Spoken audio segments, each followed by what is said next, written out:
Écoutez, nous venons parce que la République démocratique du Congo a demandé et obtenu une réunion spéciale du Conseil des Nations Unies pour le droit de l'homme pour faire le point de la situation que nous vivons à Goma depuis plusieurs jours, marquée par l'entrée de troupes rwandaises. À leur arrivée, ils ont bombardé des camps des déplacés, ils ont tué des populations civiles, ils se sont attaqués au personnel de la MONUSCO en tuant, ils ont tué les personnels de la SAMI RDC, mais tous ces crimes qui ont été commis dans un contexte où ils ont privé la population d'eau et d'électricité, dans un contexte où la population ne voit pas ses droits élémentaires respectés, donc il était de notre droit de venir ici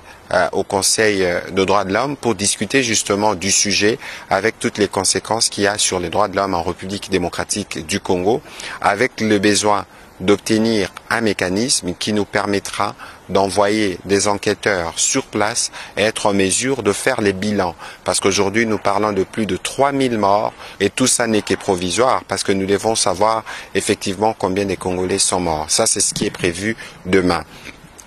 Mais entre-temps, aujourd'hui, nous avons eu l'occasion de faire un briefing avec toute la presse internationale ici accréditée pour qu'elle puisse comprendre le contexte de ce que nous sollicitons